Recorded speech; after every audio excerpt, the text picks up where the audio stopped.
N'oublie pas de t'abonner à la chaîne YouTube Togovi News.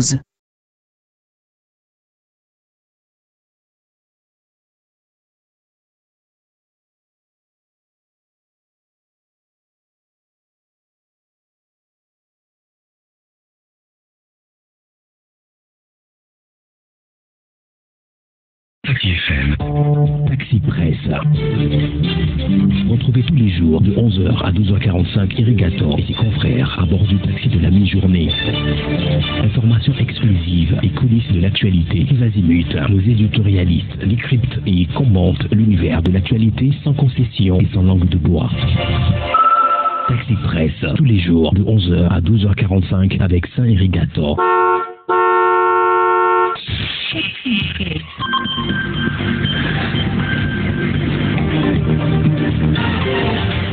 Madame, Messieurs, bonjour à tous. Nous sommes très heureux de vous retrouver ce matin sur la radio Taxi FM Lomé, Taxi Presse de ce mercredi 23 janvier 2019. C'est avec Tchakala Alirou, le patron du journal Courrier de la République, Kenanou Issifou, le patron de l'hebdomadaire L'Estrade, Jean-Paul Agbo à Roleté, le patron du bi-hebdomadaire, non, c'est le bimensuel Focus Info, et Olivier Adja, le patron du site afripresse.info. Trois grands sujets nous intéresseront donc ce matin. Un sujet lié à la société en rapport avec l'éducation. Un auditeur a souhaité, il y a une semaine environ, qu'on aborde la question. Nous voulons ce matin l'approfondir avec les confrères. Le déclassement des diplômes au Togo. Le phénomène n'est pas nouveau, mais continue de tuer la jeunesse togolaise. Les diplômes au Togo et plus généralement sous les tropiques ont-ils encore de la valeur? Les diplômes protègent-ils réellement et toujours du chômage? Ça nous amènera à parler bien entendu de l'immigration. L'Italie et ses nouveaux dirigeants lancent un pavé dans le jardin de la France.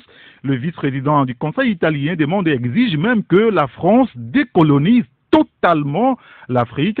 D'où notre question ce matin. La France est-elle responsable de la situation, de la souffrance de l'Afrique?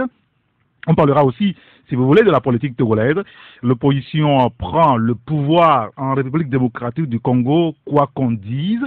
Ça peine à se réaliser au Togo depuis presque 30 ans. C'est le pouvoir en place qui est trop fort ou c'est l'opposition togolaise qui est trop faible? On va en parler avec les confrères en studio. Bienvenue!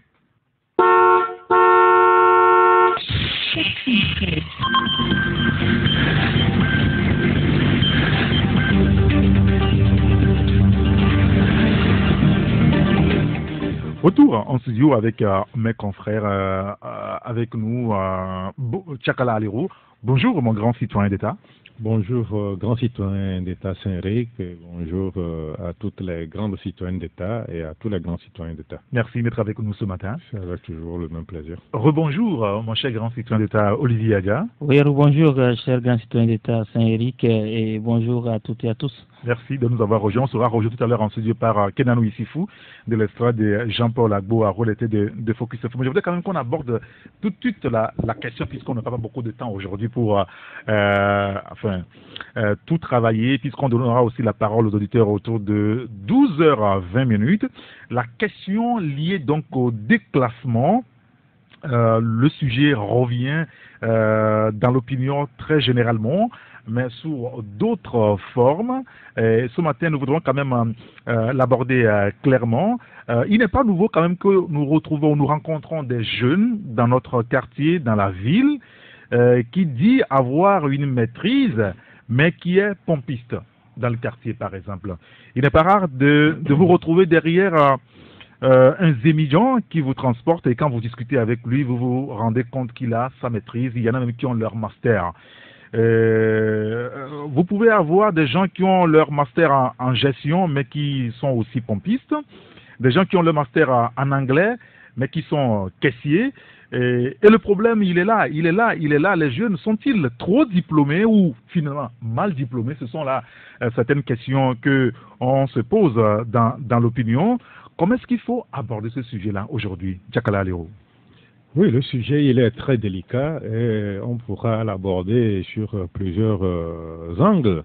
D'abord, il faut reconnaître que ceux qui disent que le niveau baisse, bon, moi, je n'adhère pas tellement à cela. Parce que quand on voit aujourd'hui des jeunes de 13 ans qui ont leur BPC avec des moyennes à vous donner le vertige, parce que de très belles moyennes, quand vous vous aventurez un peu sur le campus, vous verrez que c'est des mineurs qui ont leur bac et avec souvent de très belles mentions. Donc, ça veut dire que les jeunes abordent les études avec une certaine confiance et ils veulent se donner à fond parce qu'ils se disent que, bon, au bout du fil, il faut être autant avoir des diplômes que de n'en avoir pas, parce qu'il arrivera un temps où on aura besoin de ces diplômes et le marché de l'emploi va exiger les meilleurs pour se faire embaucher. Mais aujourd'hui, actuellement, je dirais que c'est l'État qui ne joue pas à fond sa partition. L'État, je ne sais pas s'il y a des données statistiques sur lesquelles l'État arrive à s'ouvrir certains couloirs pour lutter contre le chômage, on ne le sait pas, parce que c'est comme c'est une navigation à vue. Moi, plus d'une fois, j'ai été remarqué par des gens, mais quand vous échangez, vous sentez qu'ils ont un très bon niveau. Le français, il est correct, et après tout, par curiosité, vous lui demandez, mais monsieur, comment est-ce que vous le faites? Parce que il vous dit que lui, il est titulaire d'une maîtrise, il est titulaire d'un master, mais pour emploi, il n'a que le taxi moto comme boulot. Vous conviendrez avec moi que ça frustre, au point que certains parents vont dire, votre frère, il a la maîtrise, il a la maison, il conduit taxi moto, mais vous nous gênez. Peut-être la finalité sera aussi peut-être pire. Peut-être que vous n'aurez même pas une moto pour circuler en ville. Donc, je crois qu'il y a un sérieux problème. Alors, d'où la question, les diplômes ont-ils encore de la valeur maintenant, aujourd'hui, chez nous? Oui, oui, absolument. Il faut que ça ait de la valeur à condition que l'État s'y mette à fond. Non, mais aujourd'hui, est-ce que ça a encore de la valeur? Non, mais à quoi ça sert, par exemple? Nous ne sommes pas en train de décourager les jeunes ou ceux qui veulent faire des études supérieures. À quoi ça sert d'aller à l'école, comme on dit dans le quartier, d'avoir sa maîtrise, d'avoir un master, d'avoir son doctorat, parce qu'on en rencontre pas mal dans l'opinion, d'avoir son doctorat et se retrouver un simple caissier dans un quartier pourri. Enfin. Non, mais c'est la politique de l'emploi qui est tellement bancale dans ce pays. La politique de l'emploi. On a des agronomes, bac plus 5, plus d'autres années encore de formation, qui ressortent quoi? Professeurs dans un collège privé, professeurs de français ou de physique, alors que nous avons des terres. Est-ce que au niveau du ministère de l'Agriculture ou bien au niveau d'autres structures, on ne peut pas embaucher ces gens-là pour mettre en valeur nos choses? En courant dit que non, on a tissé tel partenariat avec la Corée du Sud, on a tiré ce partenariat avec l'Inde pour ces agropoles, pour créer une chaîne de production dans le domaine de l'agriculture. Alors que nous avons des gens sur le terrain qui peuvent répondre avec vraiment aux préoccupations premières, parce que vivant les réalités eux-mêmes, c'est diplômés en agronomie. Mais qu'est-ce qu'on a fait? On répondra aussi qu'il y a ce qu'on appelle des initiatives privées. Je vous redonnerai la parole tout à l'heure. Il y a un peu pendant cette émission, alors quand on fouille, et puis j'ai découvert sur une plateforme ce matin par hasard un sujet à peu près similaire où dans l'écrit on postait que le francophone a été formaté à un système études, diplôme, travail, c'est-à-dire bureau. Or, l'expérience a démontré que le bureau ne nourrit plus son homme. Sortons donc de nos fausses zones de confort en saisissant des opportunités d'affaires qui nous permettront de nous réaliser effectivement. Quel commentaire vous en faites, Olivier Adja, aujourd'hui? Est-ce que les diplômes ont encore de la valeur? Bon, si se poser comme ça la question, la réponse serait oui. D'accord?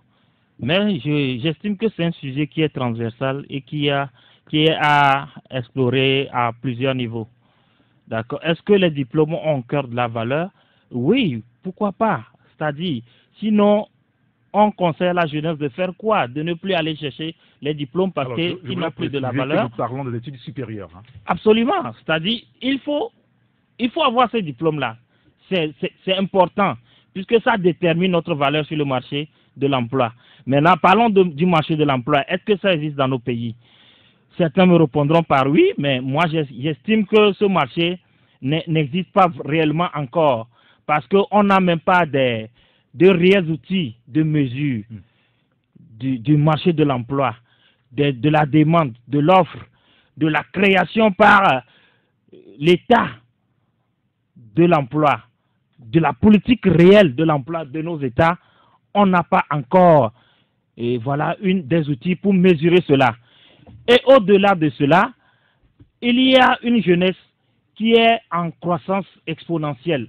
C'est-à-dire, on prend les chiffres de la natalité sur les 15-20 dernières années, ça s'explose dans certains pays africains. Et alors, lorsqu'on on met au monde des enfants, il faut les mettre à l'école. C'est une nécessité absolue. Maintenant, après l'école, qu'est-ce que nous leur offrons comme travail? On ne travaille pas sur ces politiques-là. Donc, à vos micros, si on avait dit que chaque année, il sort des milliers de diplômés de nos universités, aussi bien publiques que privées, mais combien trouvent un emploi? C'est à peine 5 à 10% de toute cette masse-là qui sort. Alors, le reste, on fait quoi d'eux? On leur conseille l'auto-emploi. Et quand on va dans le domaine de l'auto-emploi, vous verrez qu'il y a plein de problèmes. L'État a des outils qui sont inefficaces pour pouvoir aider la jeunesse à s'auto-employer. Combien d'entreprises naissent au Togo et combien réussissent? D'abord, après, une fonctionne de toutes les façons et après réussissent. Et alors, quel est le cadre? Le cadre normatif, l'accompagnement au niveau des institutions, au niveau de la fiscalité, pour aider ces entreprises à se développer. Et récemment, il y a l'OTR qui a revu donc sa politique fiscale en nous disant que ça s'est amélioré dans le sens de l'employabilité ou du moins de la compétitivité des entreprises, mais en réalité, bon, dans le fait, les spécialistes vous verrez que l'IMF ou bien donc là où on payait l'année dernière 300 000 ou 150 000, c'est aujourd'hui à 600 000. Oui. Combien d'entreprises font 600 000 francs par an? C'est-à-dire par an? Je dis par an. Je dis par an. Nous-mêmes, en tant que structure privée et de la presse, combien nous faisons par mois comme rentrée? Parfois, la presse est devenue du bénévolat en fait. C'est-à-dire, lorsque les gens viennent vers vous, quand vous leur parlez d'argent, ils reculent. Alors, demandons-nous combien nous faisons par mois et pour payer 600 000 francs par an. Donc, voilà, entre autres, la question est si vaste que bien sûr. Même une journée, on ne pourra pas finir. Bonjour, Kenanou Issifou. Bonjour, Eric Gator. Bonjour à mes chers confrères ici. Je vous donnerai la parole sur le sujet, mais vous voulez placer le mot d'abord, Chakala Alero. Oui, ben, il y a toujours une certaine anecdote que j'aime mettre au devant pour justifier ce qui se passe sur le terrain. Mais curieusement, il y a des diplômés, mais ces diplômés-là sont au chômage. Pourquoi? Parce que les vieux qui sont censés se reposer, être à la retraite, sont ceux-là qu'on emploie, et que les jeunes qui ont de la vigueur, qui ont des choses à partager, sont au chômage. Est-ce que le problème se pose en ces termes? Ça se pose là. Mais quand ces jeunes, ces vieux qui ont fait leur carrière, qui sont fatigués, on passe par des couloirs, des raccourcis pour leur offrir encore des chances de continuer dans l'administration. Des contrats par ici de 6 mois, après tout, bon, ça va à plusieurs années, c'est même. Et certains vont vous poser la question, mais ce monsieur, il est quand même admis à la retraite, mais vous le retrouvez tout le temps. Il y a un cas, très puissant. Un cas qu'on avait évoqué ici il y a plusieurs mois, oui, au niveau du ministère du Tourisme. Du tourisme. Ben, il est toujours là. Il est toujours là. Et vous, monsieur Attara. Attara, et vous voulez, même au-delà de la personne d'Attara, il y a aussi ces contrats parallèles. Oui. Qu'on forme, qu'on rédige aux gens, et puis, bon, on les gère comme ça. Et pire encore, c'est cette histoire de volontariat. Mais les jeunes n'ont plus de plan de carrière.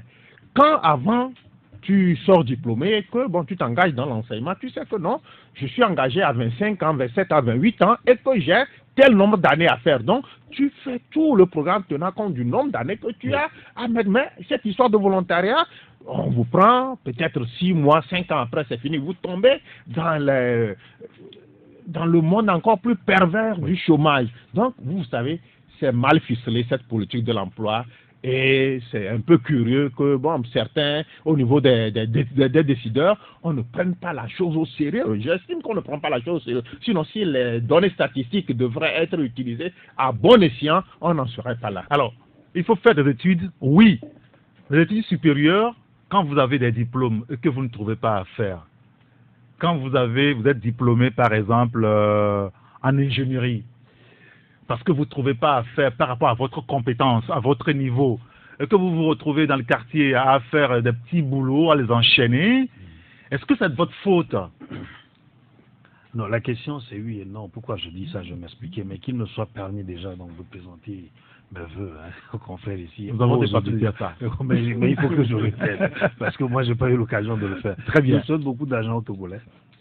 Pour que nous parce qu'il faut désormais nommer les choses, c'est ça? Oui, il faut je souhaite beaucoup d'argent aux Togolais. Bon, d'accord. Vous avez fait le même peu l'année passée. Allons-y à l'essentiel, excusez-moi. Jusqu'aux oreilles. Non, en fait, ce que je voulais dire, c'est quoi? Je prends juste un petit exemple. Quand vous voyez, par exemple, un jeune étudiant, d'accord, qui a son diplôme, comme vous le dites, et qui est dans le quartier, qui enchaîne des boulots, souvent, où est-ce qu'on les retrouve? Sur les chantiers, à faire du manœuvrage avec les maçons. Ça aussi, c'est un cas.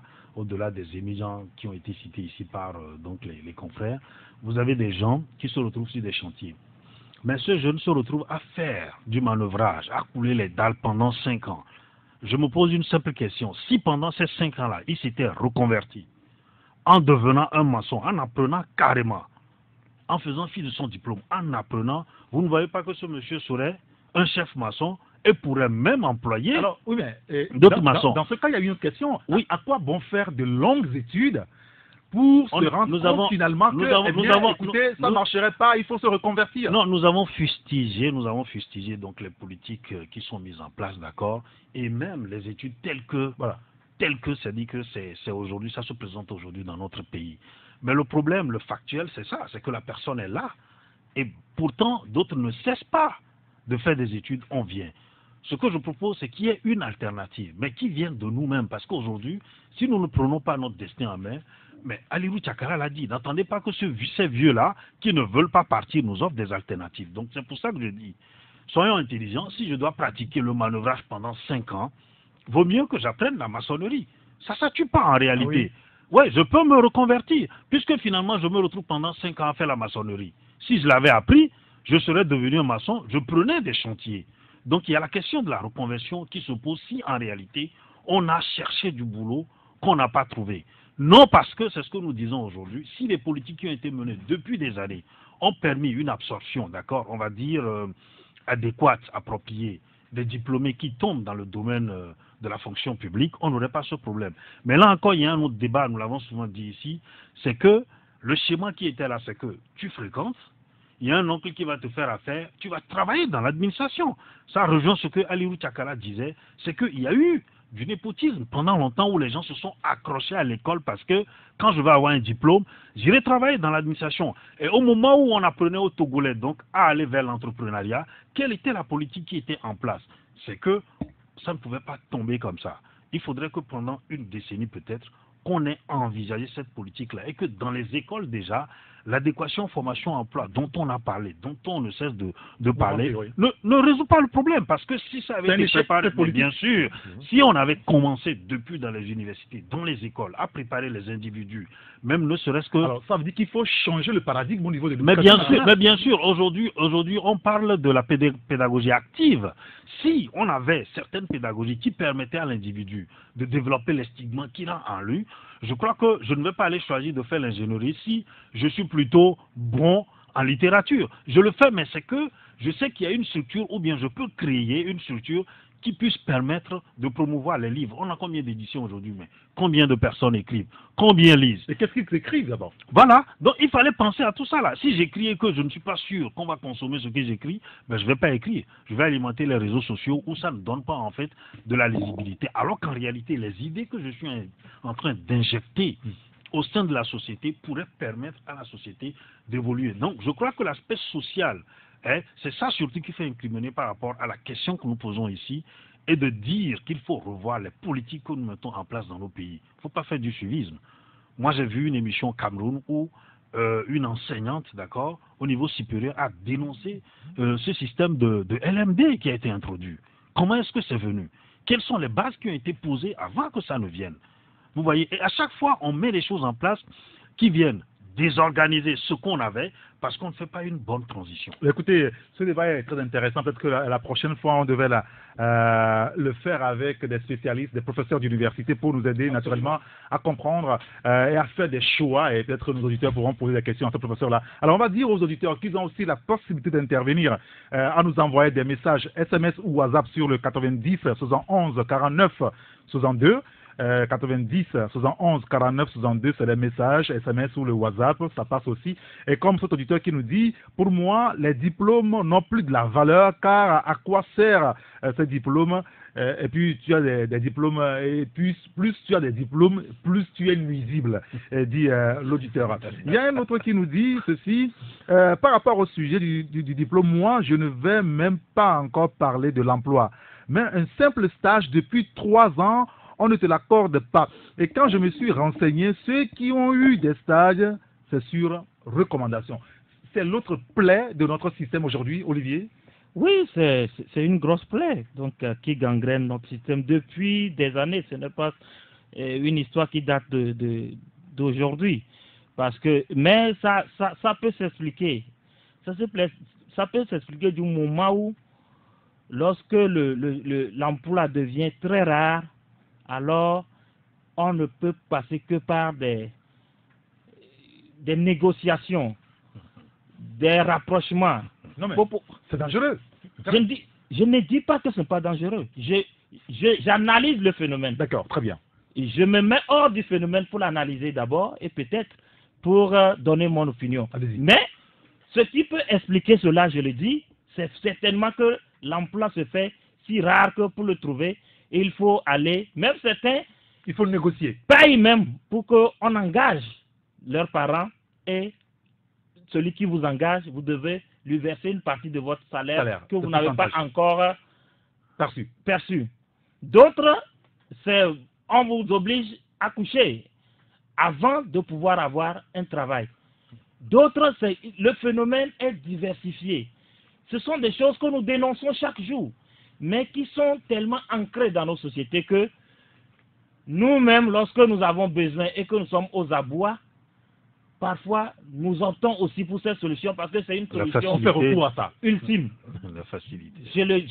Il faut le reconnaître, il faut être franc pour dire que nous dénonçons ce phénomène, mais parfois nous sommes obligés d'avoir recours parce que nous avons une société où tout est en lambeaux. Oui, est-ce qu'il ne faut pas changer de mentalité justement en faisant autre chose? Il faut changer de mentalité, mais... Il y a des difficultés qu'il faudra aussi s'y plier ou forcer la société à bien se comporter. Non, mais oui, de toutes les façons, ce n'est pas une question d'un seul individu. Le changement ne viendra pas par un élément de la société. Mais on a toujours aussi dit que c'est le changement que nous souhaitons pour le pays. Oui, mais il faut que toute la société se mette ça dans la tête. Parce que si c'est moi seul qui vais le faire, en réalité, demain, je risque de mourir de faim. Parce que du moment où moi je dis que je ne vais pas appliquer les règles négatives de cette société, d'autres l'appliqueront. D'accord? Donc, ça doit être d'abord au niveau politique. Il faut sévir par rapport à ceux qui s'adonnent à ça. Premièrement, les responsables qui recrutent des femmes en les obligeant à coucher, je crois qu'il faut commencer par là. Vous les connaîtrez? Non? Oui, non, mais ces femmes parfois se plaignent et elles-mêmes donnent des noms. Parfois, on donne des noms. Donc, mais il faut... Un cas sur 1000, par exemple, Olivier. Un cas sur 1000, mais il faut commencer par punir ce cas.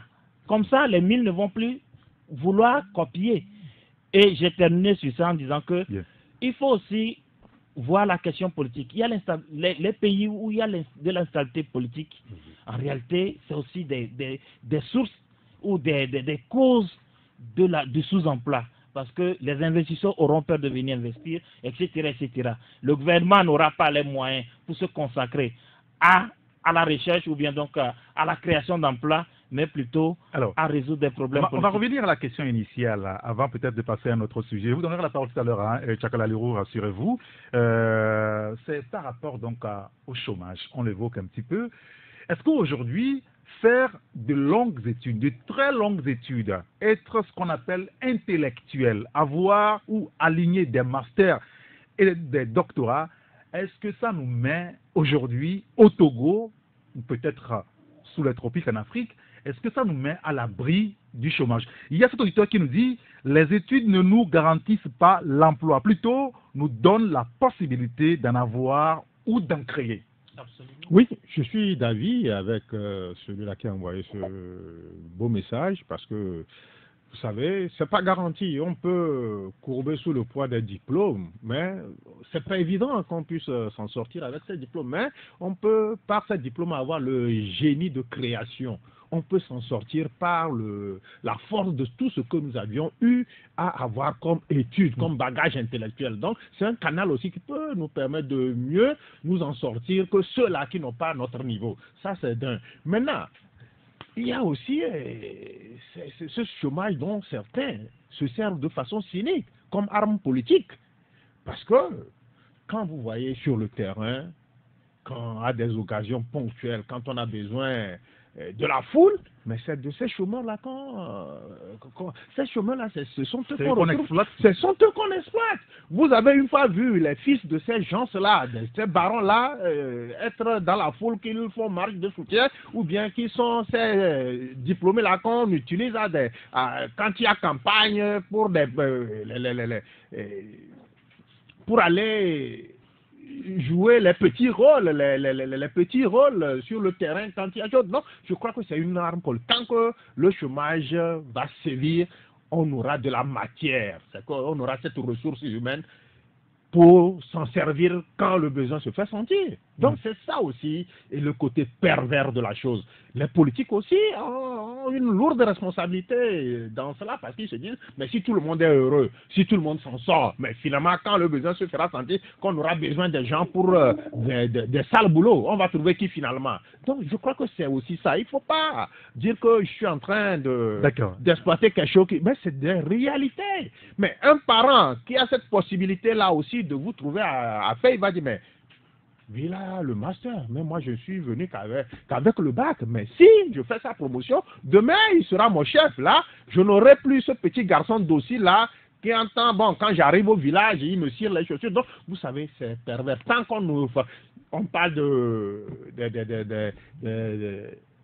cette histoire de choses-là, on doit, les états généraux de la fonction publique même, on doit le faire. Quand on dit états généraux de l'éducation, états généraux de la santé, mais il y a un autre secteur sur lequel on ne veut même pas s'aventurer. Oui, il faut plutôt au Togo, comme aujourd'hui en France, où on ouvre un débat national sur les grandes questions qui intéressent la nation, il faut ouvrir un débat sur la politique de l'emploi au Togo, ne serait-ce que consulter ce qu'on appelle entre guillemets les intellectuels. Non, il faut les employer. Il faut cela. Il faudrait créer un créneau dans lequel toutes les forces, tous ceux-là qui auront quelque chose à apporter puissent s'exprimer. Là, de ça, on pourra tirer une bonne résultante qui va sortir le pays de cette situation. Je dirais même, la dernière fois, j'ai eu à faire un article, mais dans notre pays, on dirait que certains ont des diplômes sur lesquels on a estampillé bon à être ministre. Oui, ces diplômes-là, c'est pour être ministre dans le pays. Parce que toutes les fois, ministres sont au gouvernement, très bien. Comme si, bon, alors, leur décès, c'est d'être ministre. Je vous donne la parole ici, Fou. C'est vrai, il y a un auditeur qui nous dit, je voulais passer, parce qu'il y a plein de messages justement sur le sujet, je vois comment est-ce que ça intéresse les auditeurs, on pourra quand même passer le sujet là un autre ou deux autres jours. Il y a un auditeur qui nous dit, moi j'ai la licence depuis 2016 en génie civil, mais aujourd'hui je suis en chômage. Nos petits frères qui sont au campus et dans les BTS vont faire comment, s'interroge-t-il. Un auditeur qui nous dit, je suis d'accord avec Issifou à propos de la reconversion. J'ai eu mon bac en 2006. J'ai fait le campus. À cause du manque d'emploi, j'ai refait une formation en couture. Et en ce jour, je me sors bien. C'est ce que dit l'auditeur. Il y a un autre qui nous dit, affaire d'emploi au Togo. On vous prend comme volontaire à NVT ou stagiaire à NPE. Après un an, tu te retrouves au carreau en cherchant du travail. Je trouve que le gouvernement a démissionné en ne mettant pas en place une politique qui obligera les structures d'accueil à recruter au moins 2 personnes sur les 6 ou 7 stagiaires qui le reçoivent. Un autre auditeur qui nous dit, c'est un faux problème, cette histoire d'inadaptation, formation, emploi. L'Afrique est en chantier et tout le monde est utile. Aller dans l'administration, il y a un manque sérieux. Rien que pour l'éducation, le besoin est estimé au minimum à 13 000 enseignants. Ce qui veut dire qu'on a besoin de tous. Prenons l'exemple de l'université de Lomé où je suis, les vacataires en tapant le gros du boulot, mais ne sortent pas embauchés. Or, tout le monde reconnaît le rapport. Et c'est un vrai problème. Non, mais voilà un élément important où j'allais en revenir en disant tout à l'heure que je remercie d'ailleurs celui qui m'a rejoint sur la reconversion. C'est vrai, quand vous avez les structures d'accueil qui offrent moins de place, cela vous oblige à cela peut-être. Mais en même temps, c'est ce qu'il faut dire. Quand on pratique de bonnes politiques, ça sous-entend de la bonne gouvernance, mais aussi dans les mœurs, parce que c'est ce que Olivier Adja était en train de dénoncer tout à l'heure, où on met les choses en place. Je suis peut-être idéaliste. On fait les choses dans les normes, chacun trouvera sa place en Afrique, parce qu'effectivement, nous sommes sur un continent vierge et l'Occident revient, parce que ce sujet va revenir tout à l'heure. L'Occident revient pour nous dire que nous sommes, c'est-à-dire que le continent de l'avenir. Ça voudrait dire que l'Afrique a toujours été le continent de l'avenir et le restera encore, parce que c'est la nature qui a pourvu l'Afrique de tout ce dont elle recèle. Mais aujourd'hui, vous voyez, plus on nous met au monde, on pense que l'Afrique est surpeuplée. L'Afrique n'a jamais été surpeuplée. Regardez tout le désert là. Il y a assez de place. Non, et si on encourage la créativité, et si on dira qu'on n'habite pas le désert, mais ailleurs on habite, on y habite. Mais si on encourage la créativité, les gens vont trouver les abris, les constructions, la façon dont il faut créer des points d'eau dans le désert pour qu'on y vive et qu'on se construise des emplois. C'est là-bas que les Blancs viennent installer des panneaux pour conduire de l'énergie chez eux. C'est là-bas aussi qu'on vient installer, c'est-à-dire que des structures, des hôpitaux, mais derrière, allez-y voir ce qui est fait.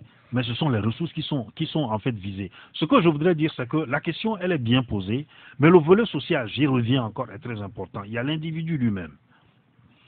Comment est-ce qu'il réfléchit, comment est-ce qu'il appréhende en fait les problèmes auxquels il est confronté.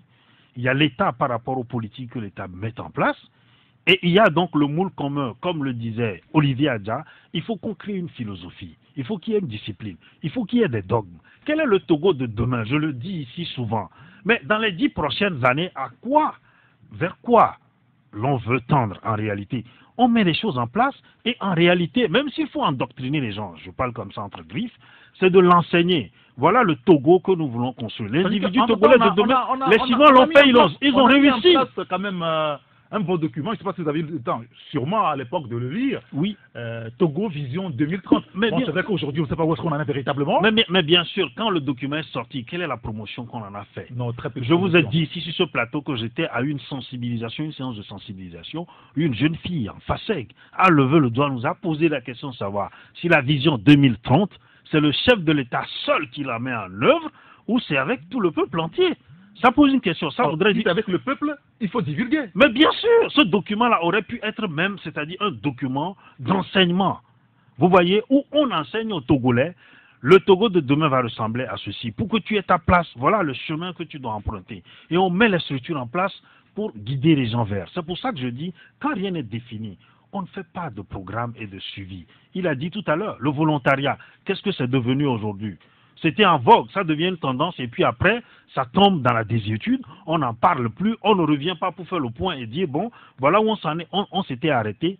C'est-à-dire que la prochaine étape va être ceci, où vous prenez de 2005 à aujourd'hui, vous n'avez pas de lisibilité en certains programmes. Moi, j'étais en 2013 au Palais des Congrès, en ce moment j'étais encore à LCF, en tant que reporter, j'étais sur le terrain où, je me rappelle, c'était sous la houlette de la ministre Victoire Toméga Doubé, où la journée nationale de solidarité a été organisée. Ah oui. Ma question, c'était de savoir, en début d'année, avant qu'on arrive en novembre, qu'est-ce qui a été mis en place pour que les Togolais respirent la journée de la solidarité? Mais depuis cette journée de la solidarité, est-ce qu'il y en a eu encore? C'est fini. Mais voilà, donc, le premier, mais c'est ça. Donc, on a l'impression que quand une idée vient comme ça, on l'envoie peut-être parce qu'il y a des agendas cachés derrière, ou peut-être parce que, bon, on a copié quelque part, on reproduit, mais on ne tient pas compte de nos réalités. Merci beaucoup, Kenan Oussifo. Oui, moi, Olivier, je pense, il y a un auditeur qui nous dit au passage que mon fils a refusé d'aller à l'école, et quand j'ai voulu lui dire que les valeurs de l'école, il m'a simplement demandé, papa, avec tes diplômes, ces éminents, tu conduis. Oui, Bon, non, voilà, ça, de c'est toute façon. juste, oui, allez-y. Et Allez-y, je Olivier. crois que je suis d'accord avec mon confrère Tenanou, c'est d'abord notre problème, notre pauvreté vient du fait que nous ne programmons pas efficacement l'avenir sur les 10, 20, 30 ans. Et les rares programmes que nous avons, nous ne les mettons pas efficacement en pratique. On a parlé du Togo, l'émergence 2030. Mais c'est devenu quoi au juste? Ça veut dire que derrière... On dirait que Kakonou est parti avec ce projet. Non, je crois que c'est le danger parce que on nous enseigne à l'école d'abord que l'État c'est une continuité. Oui, bien sûr. Et aussi, un seul individu ne peut pas mettre en musique le développement de tout un pays. Donc, ça veut dire que ce programme se résumait au professeur Kakonou Bokwa seul. Donc, lorsqu'il est parti, le programme a disparu. Donc, ça veut dire que derrière lui, cette philosophie n'est pas partagée par le gouvernement, les Togolais, les institutions. Une preuve supplémentaire. Oui, bien sûr, c'est une preuve supplémentaire que notre programmation reste donc. Parce qu'à l'époque, on nous avait dit que même au gouvernement, ce n'est pas tout le monde qui est d'accord sur cette vision. Absolument. D'ailleurs, ça pose le problème de la de la démocratisation même des décisions et des projets. C'est les divisions politiques en fait. Mais au niveau politique, il faut dire, est-ce que vraiment nous voulons faire développer ce pays et surtout nous voulons nous attaquer à la question du chômage? Si oui, alors est-ce que le budget que nous faisons, combien de pourcentage nous consacrons à l'employabilité, aux questions d'emploi, à l'embauche de la jeunesse? Parce que on le dit, il y a le besoin qui est là. On a besoin donc de fonctionnaires, on a besoin de travailleurs dans beaucoup de secteurs. Est-ce que nous mettons les moyens, puisque c'est de gros sous, pour payer des gens? Si on va recruter 10 000 jeunes, il faut faire un budget en conséquence. Mais aussi nous avons un problème, le problème des convergences des institutions internationales. Il faut peut-être plafonner le budget à un tel montant. Il y a l'UEMOA, il y a la CEDEAO, il y a l'institution de Bretton qui nous bloque sur cette question et qui nous oblige à laisser notre jeunesse donc se débrouiller. Et je vais finir en disant que aussi la question de la reconversion, mon confrère l'a déjà abordé. Il y a aussi la question d'abord de la création d'emplois, de l'auto-emploi ou de l'entrepreneuriat. Est-ce que... C'est un vaste débat. C'est vrai que... Je l'ai dit au départ que le débat c'est vraiment bateau. Même si on consacre 3 heures, on ne continuera pas à évoquer le sujet parce qu'il y a beaucoup de réactions. Cet auditeur qui nous dit, par exemple, excusez-moi, il dit « Le poisson pourrit toujours par la tête ». Toutes les autorités du pays exigent des choses aux filles avant de les embaucher. Ah, ça, on n'en sait pas grand-chose. Bon, c'est Olivier qui a lancé la première pierre de toute façon. Est-ce qu'il devrait avoir le chômage au Togo? La réalité est que tout le monde sait que tous les ministères ont besoin de personnel. Mais pourquoi l'État n'embauche pas s'interroge-t-il. On va finir sur ça, justement. Allez-y, Tchakala, et puis on passe à un autre sujet, malheureusement. Oui, s'agissant du professeur Kakoum Bokwa, c'est là que s'extériorise l'hypocrisie gouvernementale. On a fait comme on a adhéré à la chose, alors que c'est une seule personne qui était porteuse de cette dynamique-là, à partir du moment où la personne... Et puis on a vu un peu le traitement qui a été réservé à Kakoum Bokwa. Il y a une certaine fronde qui s'est créée, parce qu'on dit que c'est l'idée dont il est porteur, va peut-être émietter sur ce que certains n'arrivent pas à faire quand on parle de volontariat. Bref, le Togolais n'a aucun idéal. Si on avait un idéal, l'idéal Togolais, oui, si. Quand on dit Togolais, c'est parce que tu habitant seulement des 56 800 km². Qu'est-ce qui différencie le Togolais des autres? Quand vous allez au Ghana, il y a quelque chose qui détermine le Ghanéen. Quand vous allez au Niger et ainsi de suite, quand vous allez même en France, il y a quelque chose. Mais quand on dit Togolais, c'est quoi le Togolais? C'est cet habitant de 56 600 km². Tout simplement. Ça ne suffit pas. On n'a pas un idéal. Donc, tant qu'on ne mettra pas en place... Il faut réinventer un idéal. Il faut réinventer un idéal. Il faut réinventer un idéal. Je voudrais même qu'on dise que l'idéal togolais, que c'est ce pays où on ne quitte jamais les bancs sans avoir eu le bac. Donc, ça, c'est un idéal. Mais quand on va dire Togo, même en Australie, on dira que c'est ce pays-là où le strict minimum du diplôme qu'on a, c'est le bac. le baccalauréat deuxième partie. Donc, on n'a rien, c'est la navigation à vue. Et au niveau même du sommet, de ceux-là qui sont censés enclencher une dynamique porteuse, ils sont là, sans créativité, ils se meurent, bon, tant mieux. Sinon, ailleurs, à chaque fin d'année, comme ça, quand dans les discours, les chefs d'État essaient de dire que nous avions réussi pendant l'année, au cours de l'année 2018, à créer tel nombre d'emplois, et quand vous allez sur le terrain, c'est vérifiable. Ici, rien. On dira que il y a eu tel volontaire ou tel chose. Donc, tant qu'il n'y aura pas d'idéal togolais, ça ne marchera pas. Ça ne marchera Je voulais qu'on aborde un autre sujet, malheureusement. Vous savez, c'est passionnant. Je suis d'accord avec vous, Kenanou, parce que même si on vous donne à vous seul 2 heures, ça ne suffirait pas. Alors, il y a un auditeur, on va finir là-dessus, qui nous dit: je suis, moi, un technicien génie civil. Après le bac technique, j'ai fait les études supérieures et j'ai trouvé bon de me créer mon propre entreprise. Le jour où j'ai entendu le chef de l'État dire aux entreprises d'accorder un taux de 20% aux jeunes entrepreneurs, vous vous rappelez, en matière de sous-traitance. Depuis là, c'est encore toujours difficile d'avoir ces sous-traitances chez les entreprises. Dieu est dans l'un que j'ai eu après le travail réalisé, c'est le paiement qui cause un grand problème. Comment pouvons-nous en sortir dans ces soucis de chômage? S'interroge l'auditeur. Merci, messieurs. Il y a bien d'autres messages.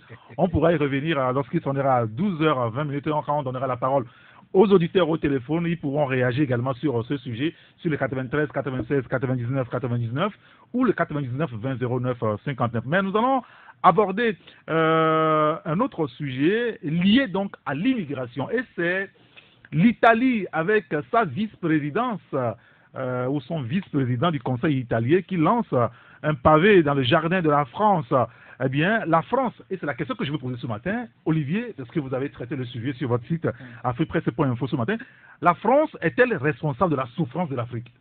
C'est la question qu'on se pose et c'est la question que l'Italie pose aussi. Est-ce que la France est... Non, l'Italie répond que c'est la France qui est le problème de l'Afrique. Je crois que c'est un débat que l'Italie veut donc susciter au sein d'abord de l'Union européenne, mais dans le monde, au niveau de l'Afrique aussi. Est-ce que la France est responsable de la souffrance de ces 52 pays, ou je ne sais plus combien de pays, 54 pays au niveau de l'Afrique? Personnellement, je dirais non. Mais, au même moment, il y a des analyses qu'on peut faire et trouver des responsabilités de la France dans la situation de certains pays. On ne peut pas résumer le sous-développement et tous nos problèmes politiques à la colonisation ou au néocolonialisme de la France. Mais on ne peut pas aussi exclure la responsabilité de la France sur un certain nombre de faits. On relève d'abord la question de la monnaie. Le franc CFA, on sait que c'est une monnaie coloniale qui a changé beaucoup d'habits, de costumes en fonction de l'évolution du monde. Donc, en réalité, c'est la même monnaie que la France a imposée à ses colonies depuis les années 50 et jusqu'à maintenant. On sait qu'il faut quand même, pour se développer, une indépendance économique. Est-ce que nous, le Togo et les 14 pays qui utilisent le franc CFA, est-ce qu'on a acquis cette indépendance économique? Les réserves que la France donc garde dans ses caisses, est-ce que ça ne pourrait pas nous servir à quelque part? On a parlé de la question de l'emploi, on a parlé de la question du développement. Est-ce que ces réserves ne pourraient pas servir? Le professeur Kakou Mboupo avait soulevé la question, oui. Et j'ai l'impression qu'on s'est débrouillé pour le faire taire aujourd'hui. Mais heureusement, Kémy Séba est là et il est arrivé à avoir une collaboration avec l'État et les nouveaux responsables, et populistes d'ailleurs, oui, italiens, et c'est lui qui a expliqué en détail ce qui se passe. Alors, dans l'article publié ce matin, Monsieur Ludi Di Maio, qui est le vice-président du Conseil italien, dit: si aujourd'hui nous avons des gens qui quittent l'Afrique, c'est parce que certains pays européens, la France en particulier, il est précis, n'ont jamais cessé de coloniser l'Afrique. Il y a des dizaines de pays africains où la France imprime une monnaie, le franc des colonies, et avec cette monnaie, elle finance la dette publique française. À partir d'aujourd'hui, ceux qui veulent débarquer en Italie, on va les amener à Marseille. Je vais demander des sanctions contre les pays qui colonisent l'Afrique pour laisser les Africains en Afrique. Il suffirait que les Français restent chez eux. C'est ce qu'il a déclaré sur RTL ce dernier jour. Mais ce débat, est-ce qu'on ne peut pas l'approfondir? Alors, je posais la question tout à l'heure. Est-ce que, honnêtement, aujourd'hui, là où nous en sommes, nos souffrances, est-ce que c'est la France qui en est responsable? Kenanou? Non. Non? La question chez moi, elle est très tranchée.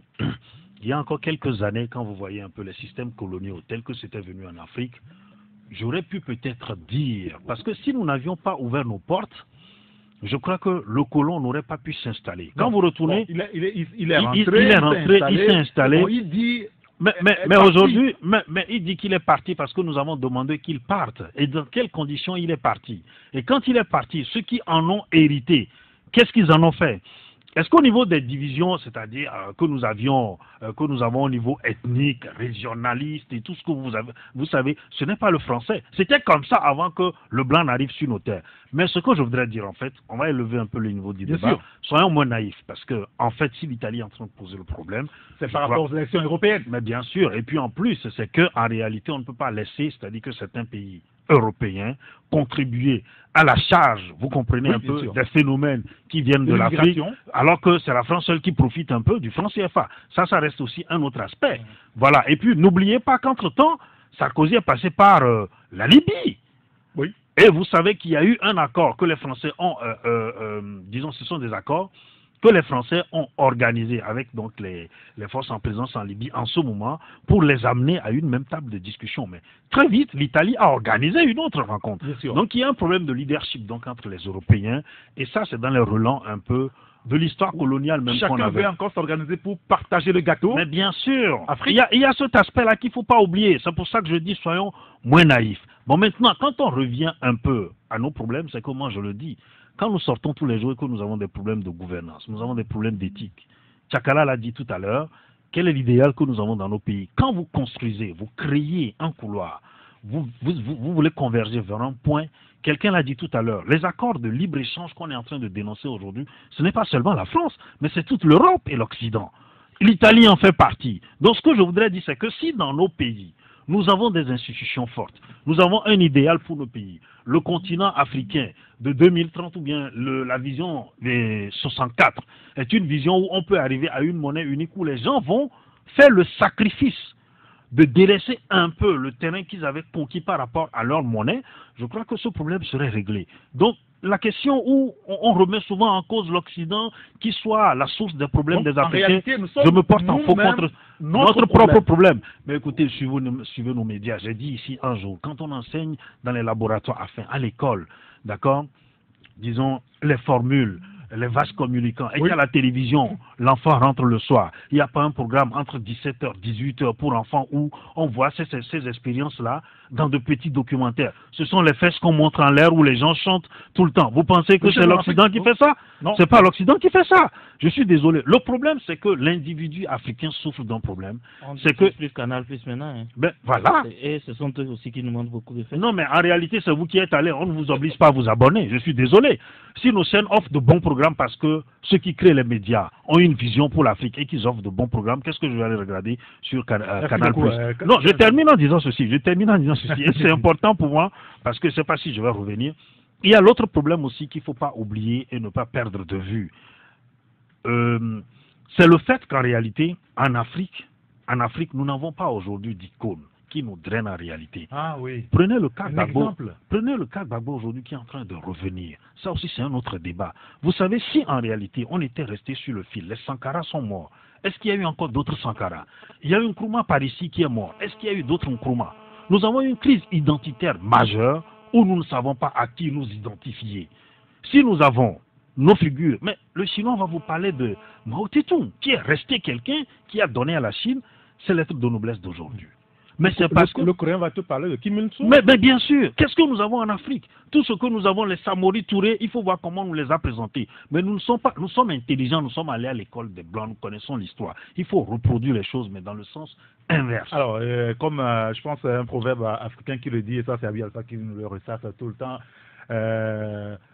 pendant longtemps, ou aussi longtemps, que l'histoire de la chasse sera écrite par le chasseur. Je suis désolé. Voilà. Tchakala Alero, la France, elle est la source de nos problèmes en Afrique. Hein. Je vais un peu choquer ceux-là qui vous ne tolérez pas. tirent à boulet rouge sur la France. Qu'on laisse tranquille la France. Non, on laisse tranquille la France, non. On est indépendant il y a combien d'années? Mais quand on refuse de s'assumer, il faut toujours trouver un bouc émissaire quelque part. Et c'est ce que les Africains sont en train de faire. Et c'est une distraction. On ne veut pas qu'on aille à l'essentiel quand toutes les fois c'est la France, la France, la France. On est indépendant il y a combien d'années? Il y a plusieurs. Est-ce qu'on est véritablement indépendant? Mais ça s'assume cette indépendance-là. Ça s'assume. Ça s'arrache. Les Français n'ont pas mis des fusils au temple des Africains que non, vous avez l'indépendance politique, mais économique. Non, mais il y a quelque chose qui m'a entre-temps scandalisé. Il y a le président du Tchad, Idriss Déby, qui donnait le ton sur le franc CFA. Mais il y a eu un sommet. Il y avait Lagarde, il y avait le ministre français de l'économie, mais j'ai vu Idriss Déby assis sagement, qui n'a même pas ouvert sa bouche. Donc, est-ce que c'est les Français qui sont venus mettre du super glue pour qu'ils nous fassent la bouche? Non, c'est l'hypocrisie. Est-ce que c'est la malgouvernance? C'est que c'est les Français? Quand les Africains, les responsables africains rapatrient les fonds qui sont censés développer l'Afrique en direction des îles vierges, est-ce que c'est les Français qui nous demandent ça? Laissons la France tanker. Tant qu'on ne s'assumera pas, tant qu'on ne refusera pas que non, nous ne voulons pas de ci et qu'on va aller au bout de notre logique, là ça va aller. Mais ça supposerait qu'il va falloir affronter la France. Quelqu'un s'est déjà essayé. Samori Touré, à l'époque où Guinée. Oui. Alors, mais s'il y avait une union, si l'Afrique sait, si toute l'Afrique dit que non, mais notre problème c'est la France, mais vous pensez que toute l'Afrique, la France va dépasser toute l'Afrique? Non, laissons la France tranquille. Il y a un auditeur qui nous dit, un auditeur qui nous dit, qui prend votre compte, il dit, la France est le malheur de l'Afrique francophone. C'est là où il y a la dictature, la pauvreté. Regardez les anglophones et faites la différence. C'est ce qu'il nous dit, l'auditeur. Oui, absolument, mais on ne va pas s'assumer. Les pays francophones, les pays anglophones ont dû lutter, ils ont un idéal, ils ont des gens à qui ils se reconnaissent. Mais si chez nous on refuse, on croise les bras, et tenez-vous bien, quand il y a une élection dans un pays, on attend, surtout dans les pays francophones, on attend que le président Macron ou bien Sarkozy envoie une lettre de félicitations. Là, on est tranquille. Là, on est tranquille. Donc, tant qu'on ne va pas se soustraire de cela, laisser la France gérer certains pans et que nous-mêmes nous allons nous assumer, on va toujours trouver en cette France-là le bouc émissaire qui retarde tout. Non, c'est pas la France qui nous demande de ne pas bien organiser les élections. C'est pas la France qui nous demande de faire ce qui s'est passé en RDC. C'est pas la France qui nous a enjoint de faire ce qui s'est passé la dernière fois, le 20 décembre dans notre pays. Et il y a un auditeur qui nous dit, je ne pense pas que ce soit la France qui nous empêche de nous développer. Ce n'est pas la France qui nous avait volé 26 milliards au Togo. Ce n'est pas la France qui a pillé les ressources de Togo Télécom jusqu'à ce que cette société tombe, etc. Et ceux qui nous dirigent donc s'interrogent donc à cet auditeur. Oui, non, mais je crois que c'est vrai que quand on prend les systèmes coloniaux, j'abordais la question tout à l'heure, l'Angleterre a pratiqué quand même un système souple, nous le connaissons. La France est allée à une certaine assimilation. C'est pour ça que je parle de crise identitaire. Mais celui qui parle en fait des pays anglophones, Oulé Chenka a dit quelque chose. Le tigre ne proclame pas sa tigritude, il bondit sur sa proie. Je crois qu'il est arrivé, c'est-à-dire que le moment pour les Africains francophones de réfléchir. Parce que, vous voyez, nous avons des cadres, on est allé à l'école des Blancs, qu'avons-nous appris? Tout ce qu'on nous demande, c'est d'appliquer les choses dans les normes et d'aller dans une certaine probité morale et d'aller vers une éthique d'ensemble pour le continent. Tant que, je l'ai dit tout à l'heure, nous n'aurons pas en réalité la pointe d'une pyramide qui nous dit dans 50 ans, voilà où l'Afrique doit être, et que, en fait, l'individu africain, comme le disait Alirou Tchakala tout à l'heure, il faut que ça puisse s'appliquer à toute l'Afrique. Celui qui marche là, il est d'où? Vous savez, dans nos villages avant, on vous met des balafres, on sait que vous êtes de telle caste, vous êtes de telle tribu. On ne peut plus mettre les balafres aujourd'hui, mais qu'est-ce qu'on peut faire? C'est que vous avez une façon de raisonner, vous avez une façon de vous comporter, vous avez une façon d'aborder les questions essentielles de la société. Quand vous marchez au sein de la société, on sait quelle est votre position, pas parce que vous êtes un sous-homme, mais parce que c'est là où vous apportez le mieux. Finalement, quand on accuse la France de tout, c'est en réalité un complexe. Oui, mais c'est un complexe. On n'est pas capable de faire bien sûr, c'est on ça. accuse l'autre. On accuse l'autre. C'est vrai qu'il y a certains canaux. C'est vrai qu'il y a certains canaux par rapport à la pesanteur même politique que nous avons acquise parce que ce n'est pas notre système, après tout. Rappelez-vous les indépendances. Quand on réclamait les indépendances, on n'avait pas les cadres à l'époque, justement, pour nous assumer. Mais aujourd'hui, on a dépassé ce cadre, on a des cadres, d'accord, qui sont là. Il suffit de se délier encore d'un certain niveau qui est, c'est-à-dire qu'à un certain niveau, où si on veut rentrer dans ce débat, c'est très très lourd. Il y a encore certains canaux, mais c'est qu'il faut commencer à mettre les choses en place. On va continuer le débat tout à l'heure après la pause publicitaire. Il y a un auditeur qui nous dit l'Afrique peut s'occuper d'elle-même. Si tu ouvres la porte au voleur, il viendra te voler, dit-il. Merci beaucoup, Chakala Alirou, Kenan Oussifou, Olivier Adjan. Nous allons marquer une pause publicitaire. Ensuite, nous continuerons le débat.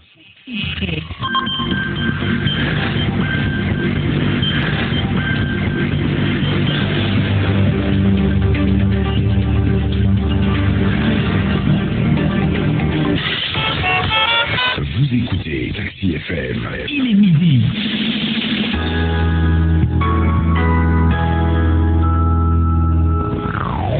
Tout de suite, la pub. Waouh! Jusque-là, à une telle vitesse, vous n'avez rien utilisé de pareil. Le numéro 1 de l'Internet très haut débit mobile au Togo assure déjà la couverture 4G+, dans la ville de Lomé jusqu'à Kalimé, Atakpamé, Tchamba, Sokodé, Kara, Kitao, Pagoуда, Niamtougou, Défalé et leurs environs. Le déploiement se poursuit dans les autres villes telles que Thiédié, Dapaon, etc. Les régions des plateaux, savanes et maritimes seront toutes couvertes avant fin 2018. Soyez désormais dans la 4G+, avec le numéro 1 de l'Internet mobile au Togo. Togocel, le leader. Retour des tubes dans un instant sur Taxi FM. Taxi FM. Taxi FM.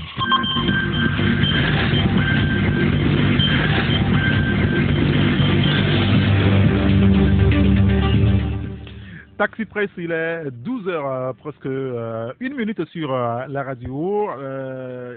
On va dire Kenanou Issifou, Chakala Alirou et Olivier Adja. Tout à l'heure, nous continuerons le débat. Mais avant, nous sommes en liaison avec la rédaction de Taxi FM. C'est avec Jean-Marie Leblanc. Bonjour Jean-Marie. Bonjour Eric, bonjour à tous. Merci de nous avoir rejoints. Vous êtes au programme pour Taxi Midi 12h45. Quel est le contenu de votre journal, Jean-Marie? Bien, au sommaire de Taxi Midi, la suite des travaux de la session de plein droit des nouveaux députés cet hier mardi. Et ils se sont finalement conformés au libellé de l'article 9 de la Constitution et ont procédé à l'adoption de leur nouveau règlement intérieur. Hugues Atipo était dans l'hémicycle avec eux, il nous en parle. Le ministère des Transports renforce la capacité des acteurs routiers au Togo. C'est à travers une session de formation ouverte mardi à Lomé. Et puis l'interdiction de l'utilisation des téléphones portable dans les établissements scolaires au Togo est-elle effective dès le 1er janvier 2019? Amen Assignon nous en parle dans le dossier de la rédaction. Alors, Taxi FM Info Midi, c'est à 12h45 que le rendez-vous est pris. Et c'est avec Jean-Marie Leblanc. Merci beaucoup Jean-Marie. Et à tout à l'heure. Retour en studio avec mes confrères et le débat sur donc la responsabilité de la France. Aujourd'hui, on écoute ces panafricanistes qui, à chaque fois ou à chaque prise de parole, on égratigne la France, on la traite de tous les noms, on l'accuse d'être responsable de tous nos problèmes. Il y a un auditeur qui nous dit les pays maghrébins francophones se sont assumés et ont leur propre monnaie. Nous avons des patrons comme chefs d'État, dit-il. Un autre auditeur qui nous dit eh bien, le retard constaté dans nos pays francophones face au reste du monde est totalement imputable à la paresse et à l'incompétence de nos gouvernants sur les 50 dernières années. Lorsque l'Afrique francophone aura retrouvé de grands leaders et assis donc sa démocratie, elle devra structurer son économie, nous dit donc l'auditeur. Il y a un autre qui nous dit, je vous donnerai la parole, rassurez-vous, il dit comment vous voulez décoller votre développement lorsque vous mettez à la tête de vos pays des présidents non intellectuels ou nuls. C'est les bons plans et les bonnes visions à court et à long terme qui permettent le développement. Enfin, lorsque l'armée est prépondérante sur le pays, il n'y a pas de développement, nous dit donc l'auditeur. Oui, Chakala Aliro. Oui, je me retrouve dans tous ces messages-là que ces auditeurs ont envoyés. C'est vrai, on ne va pas tout le temps faire porter le chapeau à la France, hein, parce que c'est une façon de dire que non, mais nous ne voulons pas assumer notre indépendance. Ça fait plus de 60 et quelques années que nous sommes indépendants. Et si toutes les fois, tous nos problèmes, on doit se référer à cette France qu'elle a fait ci, qu'elle a fait ça, c'est une façon encore de tirer l'Afrique vers le bas. Et c'est pas la France qui demande quand... pour des faits comme ça, un policier abattu, et vous voyez tous les chefs d'État envoyer des messages de condoléances et de compassion. Quand on est allé agresser choses, tout le gotha de chefs d'État est allé certains moments verser des larmes. Est-ce que quand ici des gens tombent, eux, ils en font? Donc, on n'a pas de leader charismatique. C'est des pantins qui pensent que c'est toujours la France qui doit tirer les ficelles. C'est des marionnettes. Des marionnettes. Des marionnettes. Les gens sont élus par le peuple. Non, arrêtez. Les gens sont élus par le peuple. Ils ne peuvent pas être des marionnettes. Mais des gens qui sont élus par le peuple et qui retiennent leur souffle quand la France n'envoie pas encore le message de félicitations, c'est des marionnettes. C'est des marionnettes. Ils attendent que la France envoie ce message de félicitations. Là, on est quitte.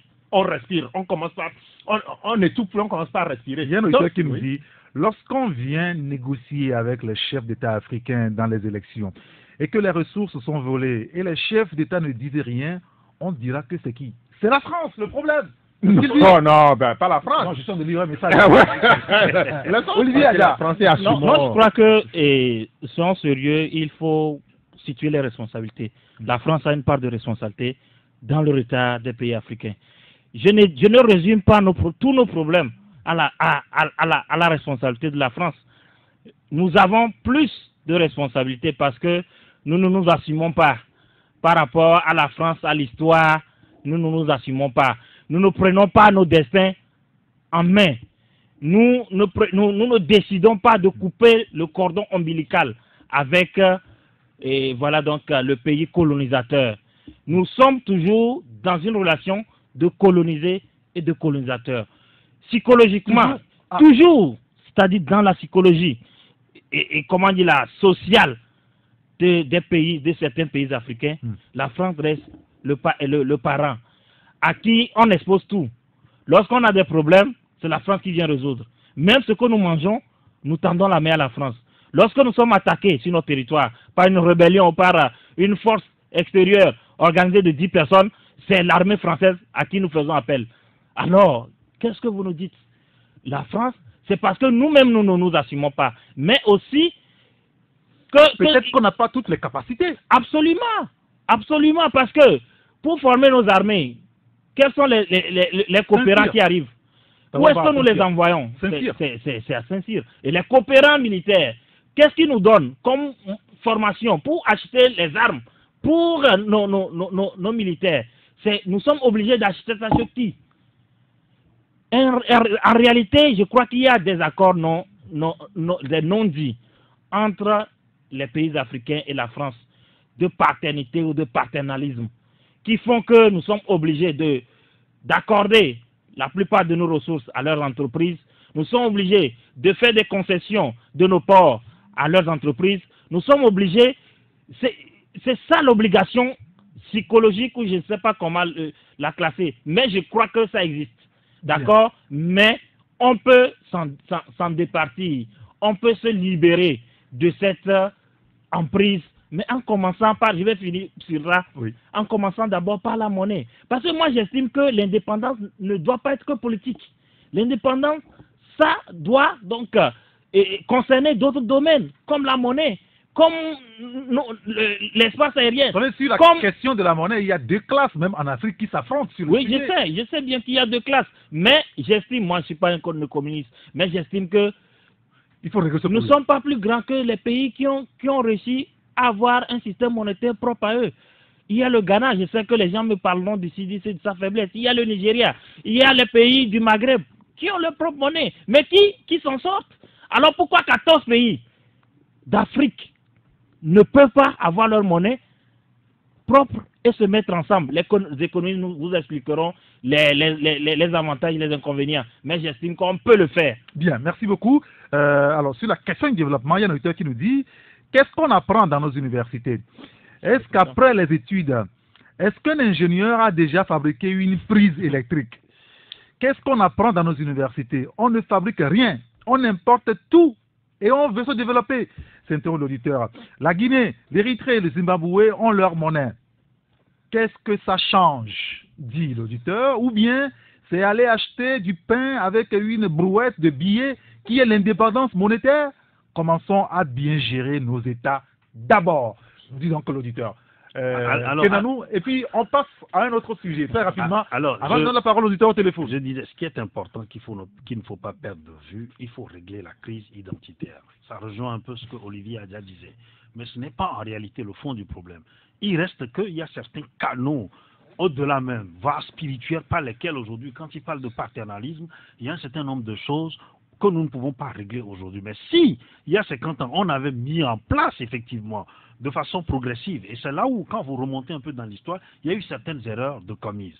On ne va pas revenir dessus. Si on avait fixé un cap et qu'on avait réglé la crise identitaire en disant, voilà ce à quoi nous voulons ressembler demain, on aurait pu peut-être, c'est-à-dire que formater des individus qui œuvrent et actent, agissent dans ce sens-là, et on serait arrivé à un niveau aujourd'hui où les canaux dont nous parlons seraient rompus, seraient coupés en gardant juste des relations d'échange, de trading avec les pays occidentaux. Ça, on ne l'a pas fait.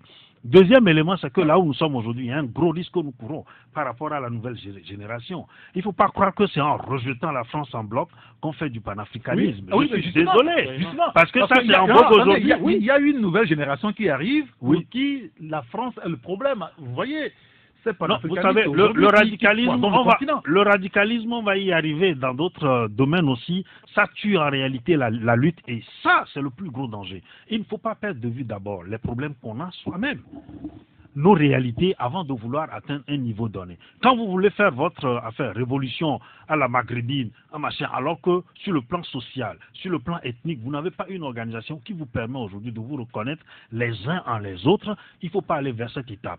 Ça ne sert à rien de courir. Il faut mettre les bases, c'est ce que je dis. Tant qu'une génération ne va pas décider, réinventer l'Africain de demain, et se mettre dedans progressivement, nous n'allons jamais y arriver. Il y aura des vagues qui vont passer, qui vont beaucoup plus en réalité désorienter, désaxer les gens, et c'est ce que nous vivons au jour le jour. Donc la nouvelle garde qui vient, qui pense que c'est en rejetant tout le tort sur l'Afrique, en disant que c'est du panafricanisme, il y a un danger. Bien.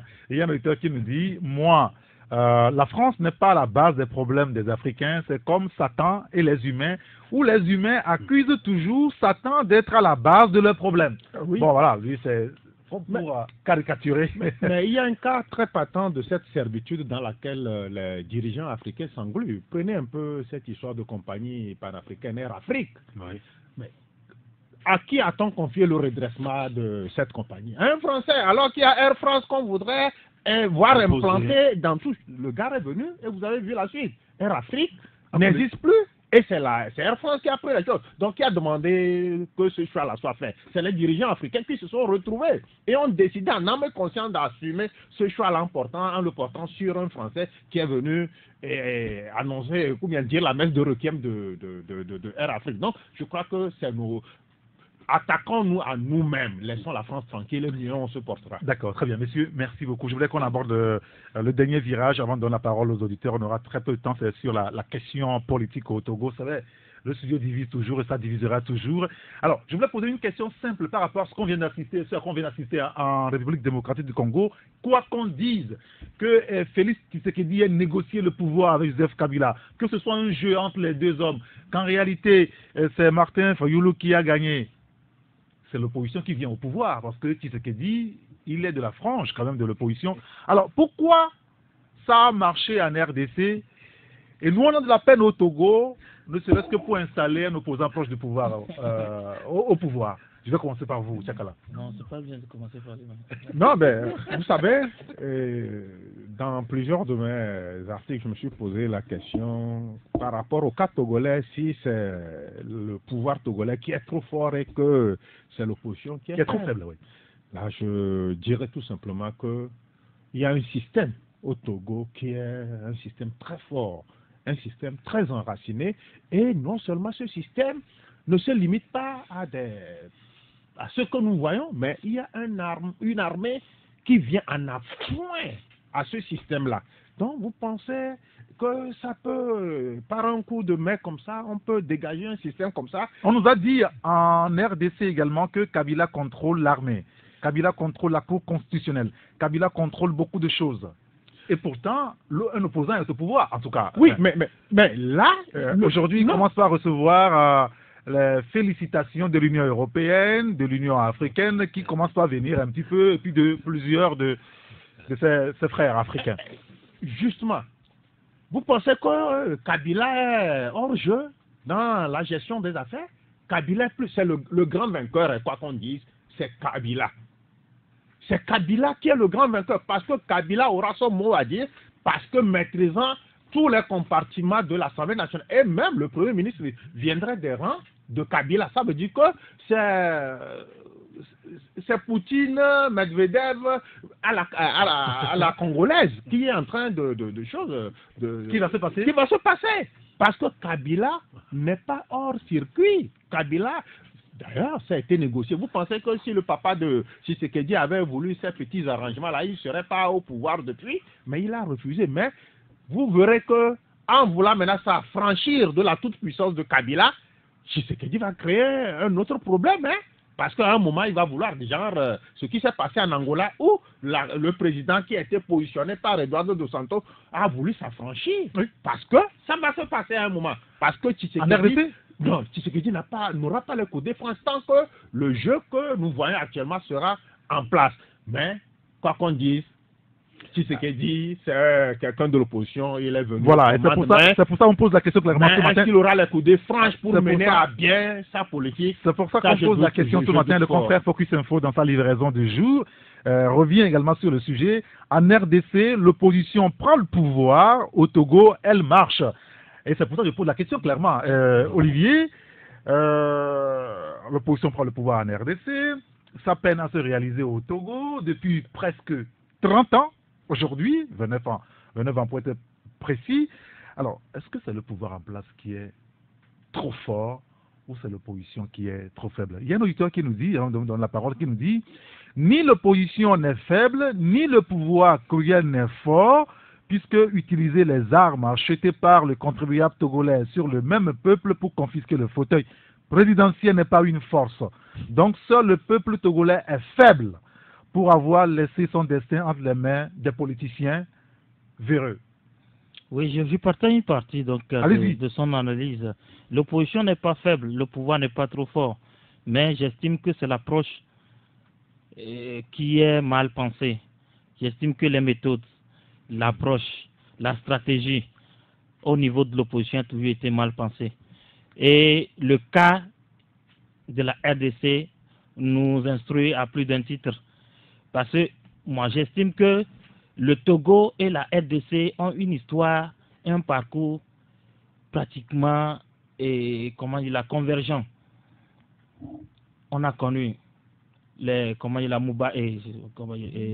Mobutu au niveau de la RDC, on a connu Gnassingbé Yadema au Togo. Et d'ailleurs, même par un heureux hasard, c'était des amis, donc inséparables. Après, on a connu la dévolution du pouvoir. Oui. En RDC et la dévolution du pouvoir au Togo, et c'est pratiquement sur la même trajectoire de père en fils. Il faut dire les mots. Oui, il faut nommer les choses. Oui, j'ai toujours dit qu'il faut appeler un chat un chat, oui, bien sûr. Et une chatte une chatte. Oui, le bien, le mal aussi. Comme le clergé voudrait le faire maintenant. Allez-y. Oui, on n'a jamais dit que le clergé a mal fait de le faire. Mais je crois que l'opposition en RDC a su prendre les choses par le bon bout, en comprenant que dans des pays comme la RDC, avec une histoire politique aussi mouvementée, tendue, il ne faut pas chercher à prendre le pouvoir soit par la rue, où les urnes sont la meilleure façon de prendre ce pouvoir, mais derrière, à côté des urnes, il faut aussi une négociation, une diplomatie de couloir. Et cette diplomatie ne devrait pas être faite devant les écrans et devant les micros. Comment est-ce qu'on peut négocier le pouvoir quand un peuple le donne? Oui, il faut trouver la suite. Parce que visiblement, tous les analystes sont d'accord là-dessus, visiblement le peuple congolais a donné le pouvoir à une personne, mais d'autres officines ont négocié pour le donner à une autre personne. Ça, c'est notre débat. Oui, la question fondamentale débat. ce matin, comment est-ce que ça réussit de toute façon en RDC? De toute façon. On a de la peine depuis 30 ans. Oui, j'ai dit c'est l'approche. L'opposition est dans du radicalisme infertile. Dans un radicalisme qui n'est jamais payant, qui n'a jamais accouché, même d'une souris. Mais c'est cette stratégie qui est toujours adoptée pendant 30 ans. Ceux qui veulent négocier une sortie acceptée par tous, ils ont été vomis, ils ont été jetés aux gémonies. Et en face, ceux-là qui sont au pouvoir ont besoin certainement d'être rassurés. Aujourd'hui, Kabila part, mais Kabila reste. Mais il faut aussi dire que celui qui arrive, le pouvoir change l'homme. Peut-être dans les 2-3 ans qui vont arriver, il va s'assumer et prendre ses responsabilités. De toutes les façons, il y a eu des accords. Kabila a des assurances. Mais je ne vois pas Tshisekedi être la marionnette pour tout son mandat. Ah oui? Je ne crois pas que... Quand il n'a pas l'Assemblée à sa faveur, quand il n'a pas l'armée avec avec lui... Vous savez qu'un président peut dissoudre une Assemblée? C'est peut-être un élément qu'il faut aussi explorer. Merci beaucoup. Kenanou Isifou, vous avez 2 minutes et puis après on donnera la parole aux auditeurs malheureusement. Non, je me pose la question. Pourquoi est-ce que nous disons que ça ne marche pas au Togo? Mais avant que les Congolais n'arrivent au stade où ils étaient, c'est qu'ils ont stagné pendant longtemps. Donc, dans une certaine léthargie. Attendez de voir ce qui va se passer demain. On va y arriver tout à l'heure. Qu'est-ce que je voudrais dire par là? C'est que les schémas ne peuvent pas être les mêmes. Alirou Tchakala dit tout à l'heure un schéma russe, d'accord, qui a été reproduit à la congolaise. J'aime bien que les Togolais reproduisent un autre schéma à la togolaise. C'est parce que la classe politique togolaise n'a pas trouvé le bon modus vivendi qui permet d'arriver à un schéma aussi qui nous sorte quand même de qu'est-ce que la négociation. Non, en fait, oui, ça veut dire qu'il faut utiliser aussi la négociation. Oui, mais en fait, c'est ça. C'est ce qu'on n'a jamais réussi à faire. Même quand à un moment donné, on a eu le pouvoir, parce que l'opposition a eu le pouvoir dans ce pays, ne l'oubliez pas. En 94, bien sûr. Mais justement, parce qu'il y a une versatilité de nu, un radicalisme de jour, qui fait qu'en réalité, on n'arrive pas en réalité à s'assumer. C'est ce que nous disons. Donc, c'est de choisir en disant le pouvoir ne peut pas quitter un pôle radical ou bien un pôle extrême pour aller à un pôle extrême. Ça n'existe dans aucune, situation au monde. Pour arriver à l'alternance, il faut proposer une alternative. Les Congolais ont été intelligents, ils l'ont choisi. Attendons de voir demain. De Félix Tshisekedi. Non, attendez. Oui, c'est une partie des Congolais.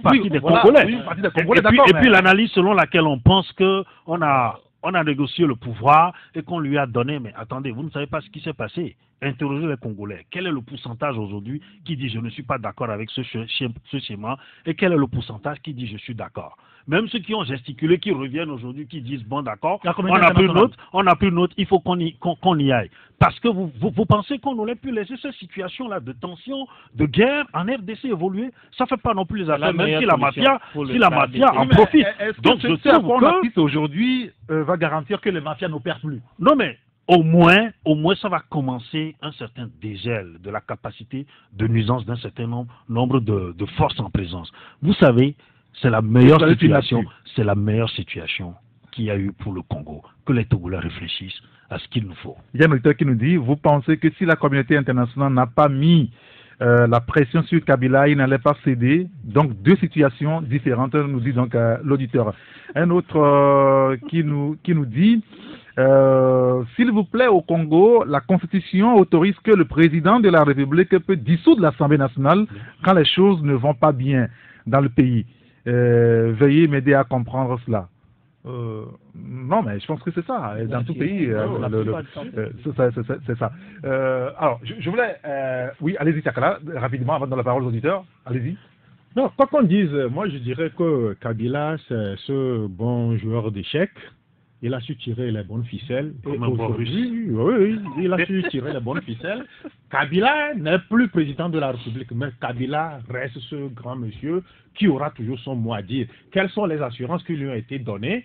Là, ça, on le saura un jour, parce que c'était trop criard. Quand vous prenez un peu la Cinco, qui avait ces chiffres, Et quand vous voyez un peu la pression de la communauté internationale, maintenant, qu'est-ce qu'il faut faire? Amener l'autre, la Ramazani, à être président, ça serait trop clair et net qu'il y a eu des magouilles. Maintenant, face à Bemba et face à l'autre, l'ancien gouverneur là, de province, la Katumbi, oui. Mais Kabila n'en veut pas. Alors que Fayoulou, c'est l'homme de Kapoutoumbi et choses. Donc, le moindre mal aujourd'hui, quand on dit, c'est Félix Tshisekedi. Donc, à lui de bien manager. Très bien. Pour asseoir. Donc, cherchant le moindre mal ici. Ah oui, au Togo, le moindre mal. Mais je dis, alors, ça reste un schéma. On va donner la parole, messieurs. Vous mettez vos casques, s'il vous plaît. On va écouter nos auditeurs.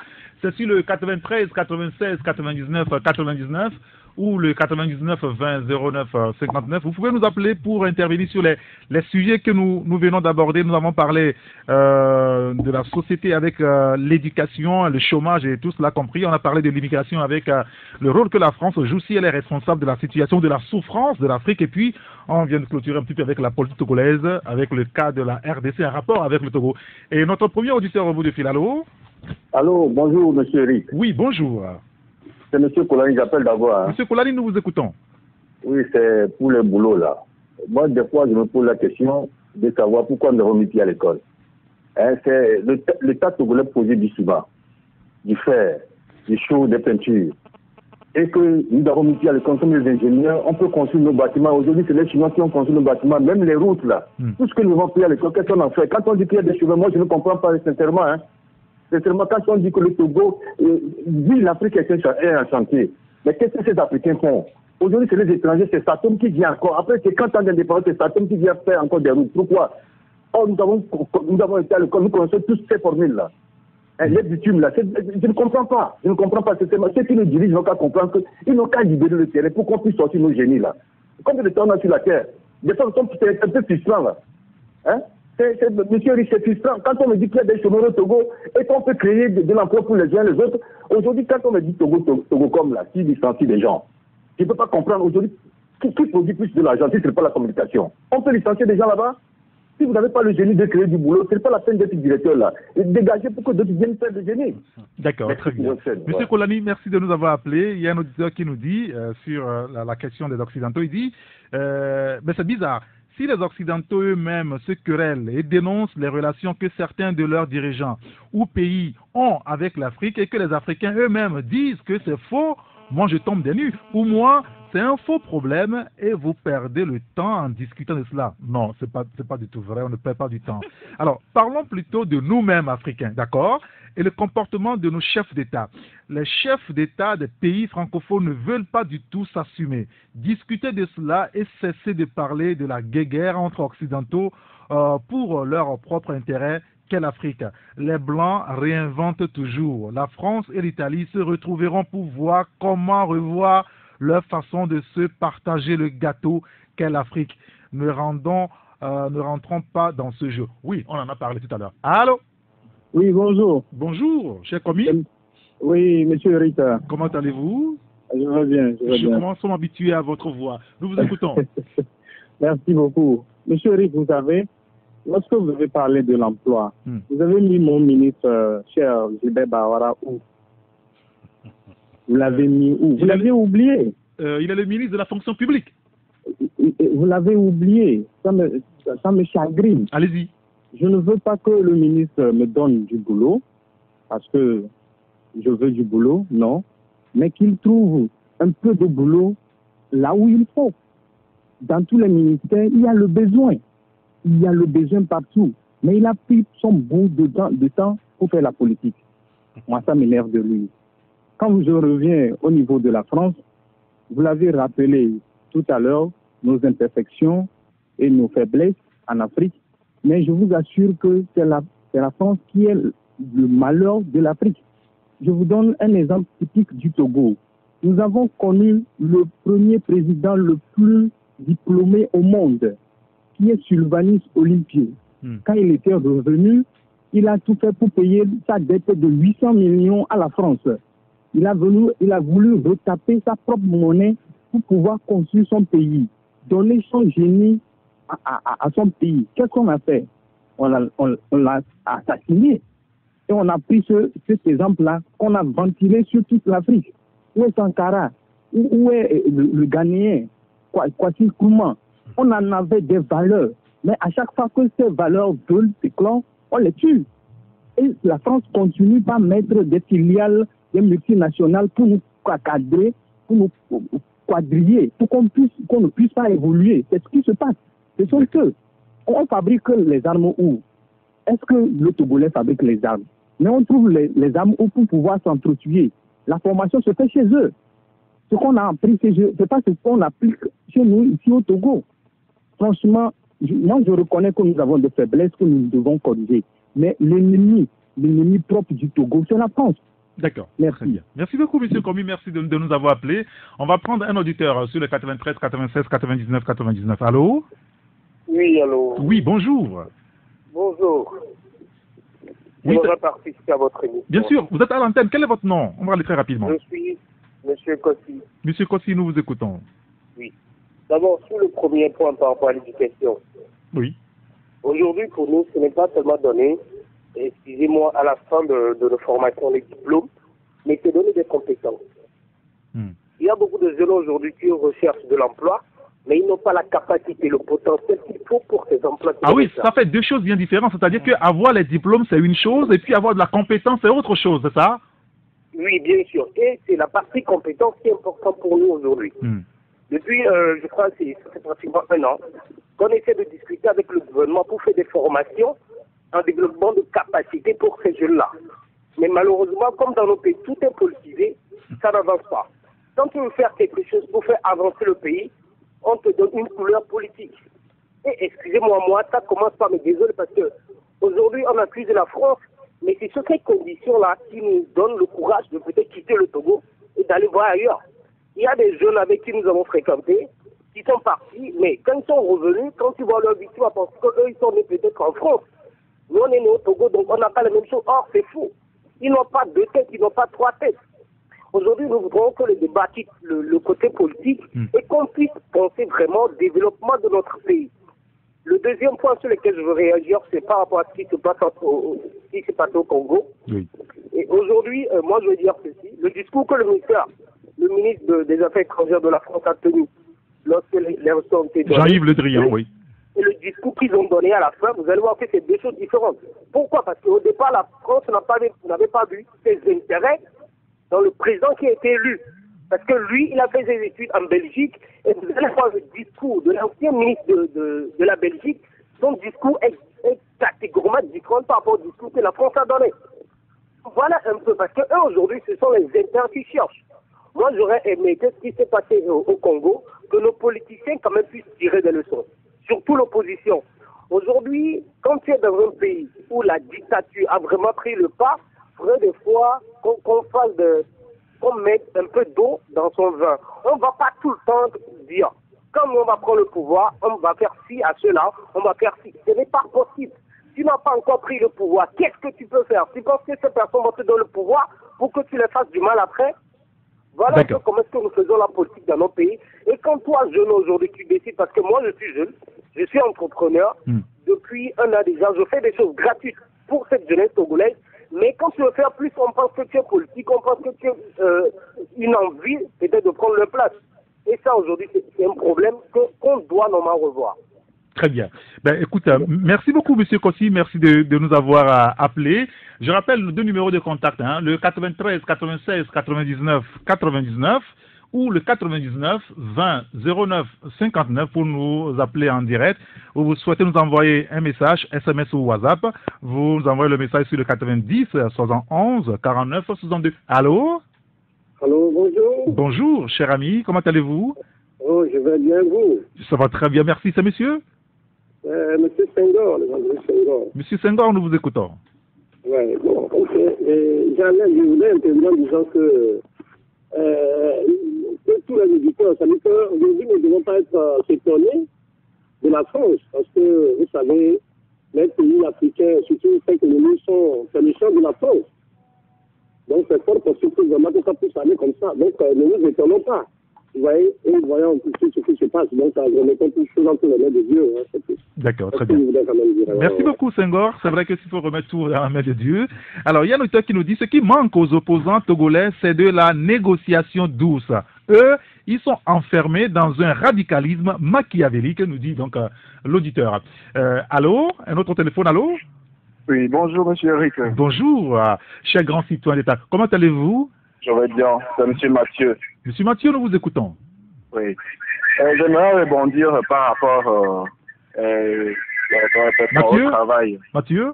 Oui. Alors, pour bien vous suivre, vous savez qu'il va falloir éteindre votre poste pour vous en éloigner. Allez-y, allez-y. Oui.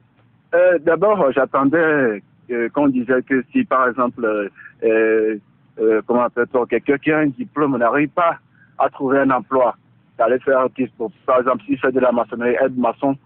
Je leur dis, s'il n'a pas les moyens, c'est parce qu'il n'a pas les moyens qu'il est parti faire ce manœuvrage. Où est-ce qu'il va trouver les moyens? D'abord, pour apprendre le métier, il va falloir signer un contrat et tout ça là. Ça crée des problèmes. Vraiment, la société est malade. Nous, les jeunes, nous sommes aujourd'hui, moi, je suis diplômé comment appelle-t-on, en informatique, tout ça là, mais aujourd'hui, je travaille dans une société de lavage, dans une station d'essence. Malgré tout, nos diplômes, tout ce qu'on a eu, on n'arrive pas à trouver de travail. Et le problème d'emploi pour les jeunes filles, dont le monsieur le journaliste disait qu'il va falloir que les jeunes filles couchent avec certains directeurs de société avant d'être embauchées. Je vous dis que c'est la vérité. Je vous dis que si 100 cas, à 90%, c'est vérifié. Il y a même une sœur qui a vécu l'expérience. Donc, il va falloir vraiment revoir la situation. Très bien. Parce que ça ne va pas du tout. Monsieur Mathieu, je vous remercie beaucoup. Merci de nous avoir appelés. Je pense qu'on peut prendre notre auditeur, un dernier. Non, d'accord, très bien. Alors, on va s'arrêter là, parce que je voulais que le confrère conclue en 2-3 minutes. Il y a un message qui nous vient, il y en a plein, hein. De toute façon, on en est encore à quoi? À 300 messages qui ne sont pas encore lus. Et il y a un auteur qui nous dit « Il n'y a ni de fort ni de faible, mais c'est d'abord la limitation de mandats qui n'existe pas et la faiblesse de nos institutions et également la passivité de la population, nous dit-il. » Un autre auditeur qui nous dit, lui, « La compromission produit toujours la honte et la déchéance à la fin.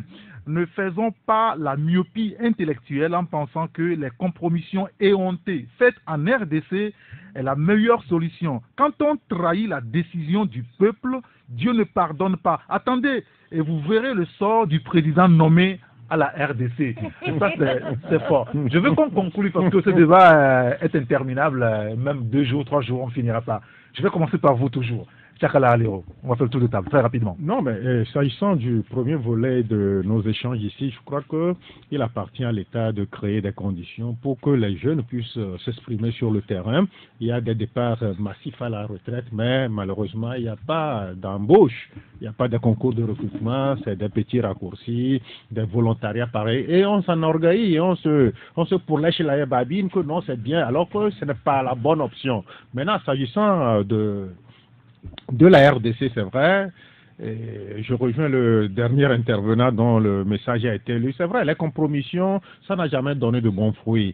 Si Félix Tshisekedi, le papa, s'était donné à cette compromission, il aurait été déjà président avant même l'avènement de son fils. Donc, je crois que qu'est-ce qui a été proposé au camp du pouvoir, qu'est-ce qu'en retour il a... Visiblement, on le saura jamais. On le saura un jour, et là, c'est là que ce monsieur perdra de sa superbe aux yeux de son peuple. Merci beaucoup. Olivier? Non, j'estime qu'en RDC, il y a eu des compromis, pas des compromissions. Et j'estime aussi que dans la vie, pour toujours parvenir à des résultats, il faut négocier. Il faut s'asseoir et discuter. Sinon, le Togo ne passerait pas 30 ans à se chercher jusqu'ici. Je crois que la RDC a pris le bon bout. J'estime que le passage de Félix Tshisekedi est une transition. Ça va permettre, s'il fait bien les choses, il va mettre les bases nécessaires pour aller à des élections, peut-être dans 5 ans ou dans 10 ans, des élections acceptées. Et la démocratisation d'un pays, c'est un parcours. Au Togo, on veut que la démocratie atterrisse immédiatement comme, je ne sais pas, de la manne. Oui. Ça ne peut pas arriver. Donc, ceux qui parlent de compromission se sont trompés. C'est un compromis important pour la France, j'estime que les Africains ne s'assument pas. Il faut finir par s'assumer et couper le cordon ombilical. Kenanou Issifou, 1 minute. Alors, chez nous, on dit pour prendre quelque chose des mains du chef, il faut l'amadouer. Non, ça n'a pas évolué. Non, mais non, ça n'a pas évolué. Les compromis, c'est ça. Et je réaffirme que vous connaissez les chefs que nous avons aujourd'hui. Non, mais écoutez, non, mais ils sont toujours restés des chefs. Bon, d'accord, très bien. Même si souvent ils s'accroupissent devant les chefs d'État, ils sont toujours des chefs. Puisque toi, ils ne vont pas s'accroupir devant toi. Non, ce que je voudrais dire, c'est que il faut savoir passer souvent, c'est-à-dire que par les alternatives pour atteindre les buts. Pour atteindre l'alternance. Tant que vous ne pouvez pas dresser un schéma qui vous permette d'arriver au bout, vous n'y parviendrez jamais. Il ne faut pas s'attendre que les choses se réalisent du coup. Et il faut travailler pour la postérité surtout, parce que l'Africain n'aime pas en réalité manger réservé pour les générations à venir. Et c'est ça qui nous tue. La France n'y est pour rien du tout. Il faut commencer quelque part et dire, si nous on n'en bénéficie pas, les générations à venir vont y parvenir. Et un dernier message justement pour la route, comme on dit souvent, un auteur qui nous dit justement, il semble vous répondre, je suis chagriné de constater que beaucoup parmi vos confrères dédouanent la France pour le retard du développement de l'Afrique francophone. Que pensez-vous de l'assassinat de Sylvanus Olympio, de Modiba Keïta, de Thomas Sankara, de Kadhafi pour création de monnaie? Très bien. Écoutez messieurs, merci beaucoup, vous avez fait un très bon débat. On va replacer ça pour un autre jour. Merci à Chakala Alirou, le patron du journal Courrier de la République. Olivier Adja, afripresse.info. Kenanou Issifou, l'estrade. Jean-Paul Labo, malheureusement, n'a pu nous rejoindre parce qu'il a eu quelques soucis en arrivant. Merci à Emmanuel Afanamé qui a assuré la coordination. Juste après nous, Jean-Marie Leblanc pour le journal. C'est 12h45. Appelez-moi, c'est Henri Gator. À demain. Merci d'avoir regardé la vidéo. Abonne-toi et partage la vidéo sur les réseaux sociaux, Facebook et WhatsApp.